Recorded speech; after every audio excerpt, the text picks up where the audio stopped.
Hey guys, welcome to my channel Rai official 143। তোমরা সবাই কেমন আছো? আশা করি তোমরা অনেক ভালো আছো আর আমি অনেক ভালো আছি।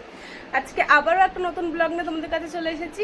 তো আজকে যাচ্ছি আমি আর রাহুল একটু ঘুরতে, মানে ঘুরতে বলতে কি একটু দরকারি কয়েকটা কাজ আছে, সেগুলো মেটাতে যাচ্ছি। সেরকমভাবে বেরানো এখন হয় না, রাহুলও সময় পায় না আর আমিও কোথাও বেরাতে পাই না সোনামার জন্য। তো আজকে অনেক দিন পর যাচ্ছি, তো চলো আগে ওর সাথে যাই, দেখি কোথায় কোথায় যাই। তোমরা চলো, এখন তোমাদেরকে কিছু বলবো না, তোমরা পুরো ব্লগটা দেখো, তাহলে তোমরা এমনি জানতে পারবে। চলো আগে যাই, তারপর তোমাদের সাথে কথা বলবো। একটু তাকাও।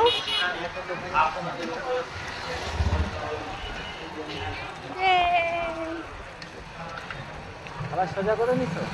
সোজা করেই তো।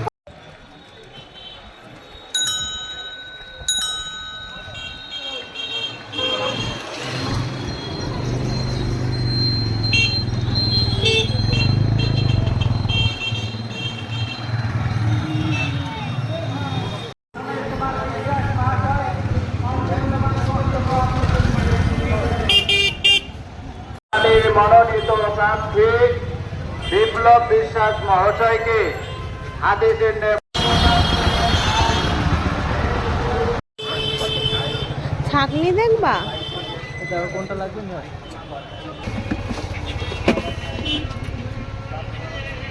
হ্যাঁ হ্যাঁ, এইগুলো।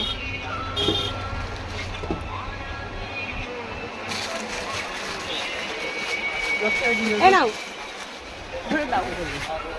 ভিডিও আছে, 10 টাকা দাও। না তোমার না, না না 50 টাকা নিয়ে একই।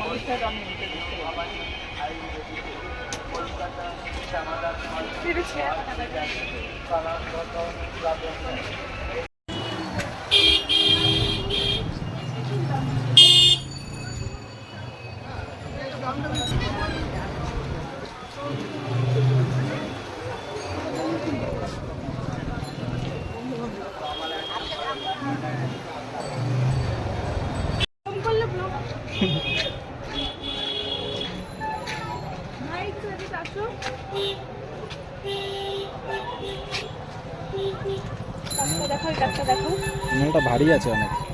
এটা কিরকম দাম দেয়?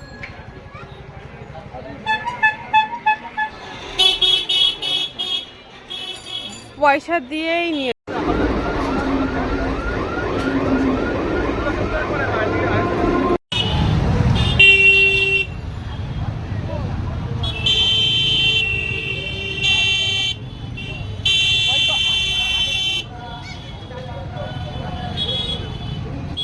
সংরক্ষিত সিটের এমএলএ এমপিরা করতে পারবে না। তাই আপনারা এই নিজস্ব প্রার্থী বহুজন সমাজ পার্টির প্রার্থী বিপ্লব বিশ্বাসকে ভোট দেবেন। দেখুন আমাদের মনীষীরা কি বলে গেছে, বাবা সাহেব আম্বেদকর বলে গেছেন, ওই পার্লামেন্ট দখল করুন, পলিটিক্যাল পাওয়ার করে অন্ধকার দূরীভূত হয়ে যায়, দূরীভূত হয়ে যায়।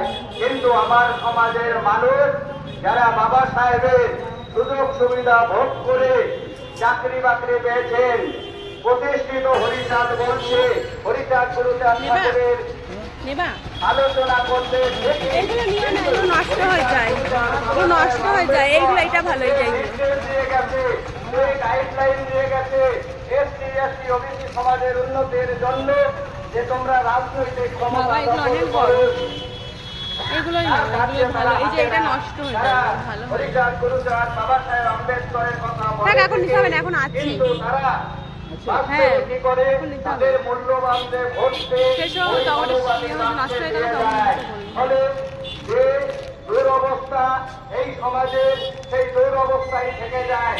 তাই আপনারা যদি এই সমাজে বিভিন্ন দলে মাতাম দিচ্ছে, একই দল একই দিনে দুটো পার্টিতে মাতাম দিচ্ছে, তাহলে হরিচাঁদ ঠাকুর গুরুচাঁদ ঠাকুর যে মতাদর্শ চিন্তা ভাবনা, সেটাকে প্রশাসনিক বিভাগ, বিচার বিভাগ এবং মিডিয়া তাদের বিরুদ্ধে পূর্ববঙ্গ, পাকিস্তান, আফগানিস্তান থেকে আসা মানুষগুলোকে ইলিগাল মাইগ্রেন্ট হিসেবে ঘোষণা করে।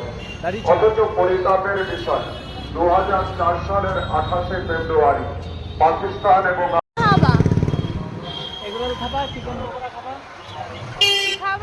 এগ রোল আর চিকেন পকোড়া খাবে না? হ্যাঁ না খাবো, আরে কেউ না করে এগুলো আবার তো ছাড়ে, তাই চলো আগে যাই। নাট্যচর্চা কেন্দ্রের পরিচালক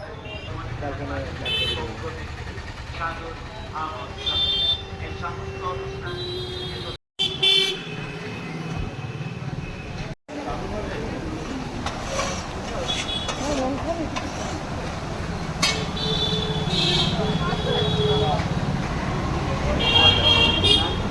দুঃখের বিষয় পকোড়া শেষ হয়ে গেছে, এখন শুধু রোল খেতে হবে। অবশ্য আমি একটা পকোড়া একটা রোল খেতেও পারতাম না, তবুও তো চলো রোলটা বানাচ্ছে, দেখি কতক্ষণ লাগে, তারপরে বাড়ি যাবো। এখন কটা বাজে? প্রায় 8টা 9, বাড়ি যাবো। সোনামা আছে বাড়ি এসে অনেকক্ষণ ধরে বসে আছি, কিন্তু আমাদের এখনো রোল দেয় নাই। অনুভূতি মারা গেছে আমার প্রিয় দিন। অনুমতি মইরা গেছে। খাইছিলাম পকোড়া খেতে, পকোড়াটা আর নেই, তাহলে তুই দুজন মিলে দুটো রোলই খাই। হ্যাঁ পকোড়া শেষ হয়ে গেছিলো, পকোড়ার কথা বললাম, আমরা তো জানি না যে পকোড়া শেষ হয়ে গেছে, আমরা পকোড়া অর্ডার দিয়ে বসে আছি অনেকক্ষণ ধরে। তারপরে বলছে তোমরা কখন পকোড়া অর্ডার দিয়েছো, পকোড়া তো শেষ হয়ে গেছে। তাহলে ভাবলাম যাক রোল খেয়ে তাহলে বাড়ি চলে যাই, ঠিক আছে। তো চলো রোলটা এখন দেয়নি এখনো। এখন কৃষির না না তোমরা কিন্তু ভিডিওটা কেউ স্কিপ করো না, ভিডিওটা কিন্তু কেউ এরকমভাবে দেখে চলে যাবে না, পুরো ভিডিও তোমরা দেখবে। কারণ হচ্ছে আমরা মমতা দিদি মানে মমতা বন্দ্যোপাধ্যায় আসবে আমাদের এখানে, তো ওখানেই দেখতে যাচ্ছি, ওখানে স্টেজ বাসায় ঘর মমতা। তো আমরা যাবো, দেখবো কি ওটা কেমন করে বানিয়েছে। তা ভিডিও বন্ধ করে দিচ্ছ কেন, বলতে দাও। অত বড় করতে পারবে কেউ দেখবে না। এরকম বলো মানে তুমি যদি এরকম বলো। ঠিক আছে তো চলো আগে রোলটা দিই, অনেক দূর। কমপ্লিট না করলে তো আমি দেওয়াল ফাইনাল মারতেও পারবো।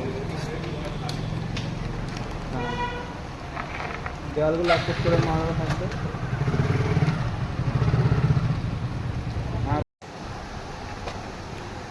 ওই গো তোমার তো এই পাশে ডিম আছে, ডিমটা দাও।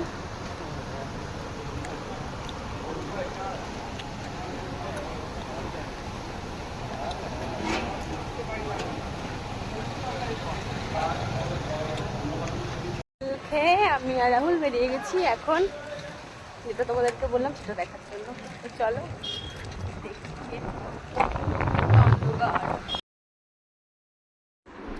তো দেখো এখানে আমাদের মমতা বন্দ্যোপাধ্যায় আসবে কালকে। তো দেখো এইখানটায় কি সুন্দর করে স্টেজ বানিয়েছে আর কি সুন্দর বাঁশ দিয়ে ব্যারিকেড বানিয়েছে। তো এখানে আমি আর রাহুল দেখতে এসেছি, আজকে আসবে না, আসবে কালকে।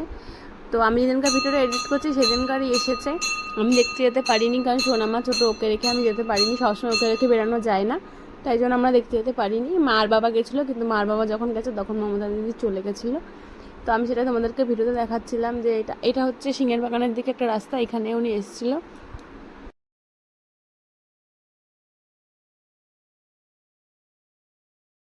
তোমরা তো দেখলেই আমরা রাস্তায় বেরিয়ে কী করেছি, সোনামার জন্য ভাত চাকার একটা ছাঁকনি নিয়েছি, রাহুলে যে রঙের দোকানে এসছে মার জন্য ফার্মেসি দিয়ে ব্যথার ওষুধ নিয়েছি, তারপরে জানলার নেট নিয়েছি। আজকের ভিডিওটা এখানে, ভিডিওটা ভালো লাগলে একটা লাইক করতে কিন্তু একদমই ভুলবে না, কমেন্ট ও শেয়ারও করে দিও।